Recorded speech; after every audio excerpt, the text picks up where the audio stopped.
اعمال کی تاثیر موسم کی طرح ہے. جب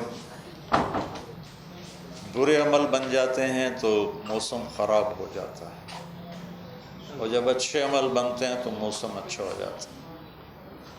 تو بھائیو، کسی بھی انسان میں خوبصورت ترین چیز اس کی سچائی ہے اور دیانتداری ہے، اور کسی پہ زیادتی نہ کرنا، ظلم نہ کرنا. تجارت میں بھی اگر سچائی ہو، دیانتداری ہو، اور آنے والے کو دھوکہ نہ دیا جائے، اور اس کی خیر خواہی چاہی جائے، اور سچ پر اپنی بنیاد کو کھڑا کیا جائے، تو وہ تجارت کامیاب تجارت ہوگی. تو اس تجارت میں بھی ہم نے کوشش کی ہے کہ سچائی اور دیانتداری ہو، آنے والے کو نفع ہو. اور دوسرا، جو مدارس اللہ میرے ذریعے سے چلوا رہا ہے، ان کو میں کھڑا کر سکوں مانگے بغیر. کوئی 2 صدی سے ہمارے مدارس چل رہے ہیں لوگوں کے چندوں پر، مانگنا پڑتا ہے. مانگتے ہیں، میں اب بھی مانگتا ہوں، اور ہم زکوٰۃ مانگتے ہیں. زکوٰۃ مال کی میل کچیل ہوتا ہے. تو بچوں کو میل کچیل کھلاتے ہوئے میرے دل پہ بوجھ ہوتا تھا، اور میں دعا کرتا تھا، یا اللہ کوئی ایسا سبب بنا دے کہ میں بچوں کو زکوٰۃ نہ کھلاؤں، اور میرا کوئی اپنا سورس ہو جس سے میں مدرسوں کو چلاؤں. میرے پاس کوئی 1000 بچہ پڑھ رہا ہے 10 مدرسے. تو اللہ تعالیٰ نے پھر یہ ایک شکل سجھائی جس کا وجود آپ دیکھ رہے ہیں. اس کا مقصد اپنے مدارس کو بغیر زکوٰۃ کے چلانا اور بغیر مانگے چلانا ہے. ابھی ابتدا ہے، ہمیں اس سے نکلنے کے لیے وقت چاہیے، لیکن جب اللہ تعالیٰ اس کو اپنے پاؤں پہ کھڑا کر دے گا، مجھے اللہ سے میں دعا کرتا ہوں کہ اللہ مجھے وہ اس کی بہار دکھائے کہ ہمارے علماء میں بھی یہ ہمت پیدا ہو. میں عوام سے بھی اپیل کرتا ہوں کہ علماء کو زکوٰۃ کی بجائے ہدیہ دیں. اور زکوٰۃ غریب لوگوں کا حق ہے، مسکینوں کا حق ہے، بیواؤں کا حق ہے، اور جن کی بچیاں جوان بیٹھی ہیں ان کا حق ہے، جن کے گھر ٹوٹے پڑے ہیں ان کا حق ہے، جن کی چھتیں اڑ گئیں ان کا حق ہے، جو قرضوں میں جکڑے ہوئے ہیں ان کا حق ہے، غریب رشتہ داروں کا حق ہے.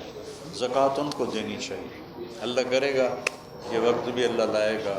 ہمارے اس برانڈ کا مقصد کوئی اپنی ذات کے لیے پیسہ بنانا نہیں ہے. میں اس عمر میں کیا پیسے کا، ساری زندگی پیسے کا لالچ نہیں کیا، تو اس عمر میں پیسے کا لالچ کیا کروں گا کہ میں نے مال بنانا ہے. تو صرف ایک دین کی خدمت اور سچائی کے ساتھ تجارت، اور دیانتداری کے ساتھ تجارت، اور سود سے پاک تجارت. اور چوتھی نیت یہ کی ہے کہ ادھار پہ نہیں چلنا. ہم نے نقد پہ چلنا ہے، اور اپنے بازار کو ادھار سے نکالنا ہے.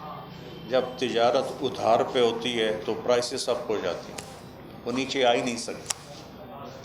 ہم حکومت کو روتے ہیں مہنگائی ہو گئی، مہنگائی کر دی. مہنگائی تو یہ ہمارے تجارت نے کی ہے کہ ہم ادھار لیتے ہیں اور آگے ادھار دیتے ہیں. سوتر منڈی میں روز ماں بہن کی گالیاں چل رہی ہوتی ہیں اور گریبان پھٹ رہے ہوتے ہیں.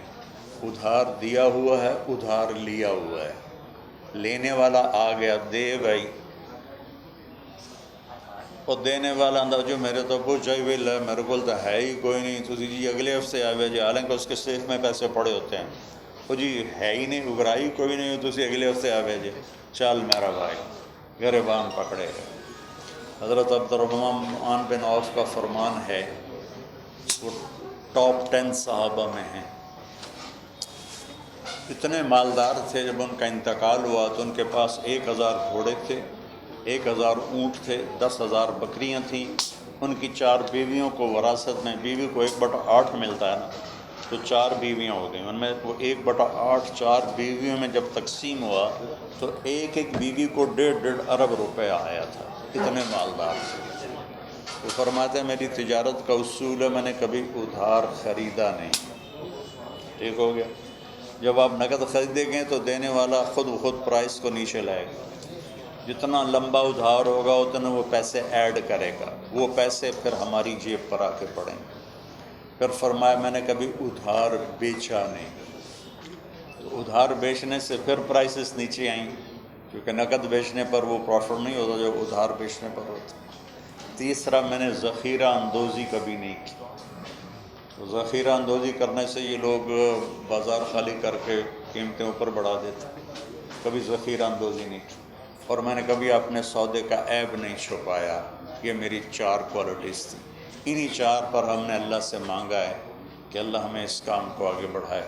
باقی آپ سب بھائیوں سے گزارش ہے، نماز کی پابندی کریں، اس میں کوئی گنجائش اللہ نے نہیں دی، ہر فرض میں کوئی نہ کوئی گنجائش ہے۔ بیمار ہو روزہ چھوڑ دو، پیسے کوئی نہیں زکوٰۃ نہ دو، پیسے کوئی نہیں حج نہ کرو، نماز نہیں چھوڑنے کے لیے گنجائش بنتی ہے۔ کربلا میں حسین علیہ السلام کی، انہوں نے گردن کٹائی پر نماز نہیں چھوڑی، اور ایک پیغام دیا کہ نماز زیر خنجر بھی یہ پیغام سنایا ہم نے کہ خنجر کے دھار کے تلے بھی سجدہ کیا جاتا ہے۔ آپ سب سے گزارش ہے، یہ ہماری یوتھ سے میری گزارش ہے کہ نماز پڑھا کریں، سچ بولیں اور جھوٹ نہ بولیں، کسی کو دھوکہ نہ دیں، دیانتداری سے کام کریں۔ جب اللہ آپ کو موقع دے تبلیغ میں وقت لگائیں، اس سے آپ کی تربیت ہوگی۔ اور بہت اللہ نے ہمیں ایک نعمت دی ہے تبلیغ کا کام، میری نصف صدی اس کام میں گزر گئی، یہ ہدایت کا بہت بڑا ایک ذریعہ اللہ نے ہمیں دیا ہے۔ اللہ آپ کو ہمت دے تو 3 دن لگا لیا کریں، بہت فوق۔ اللہم لک الحمد کما انت اہلہ، وصلی علی محمد کما انت اہلہ، وفعل بنا ما انت اہلہ، انک اہل التقوی و اہل المغفرہ۔ اللہم ما مننت به علینا فتممہ، وما انعمت به علینا فلا تسلبہ۔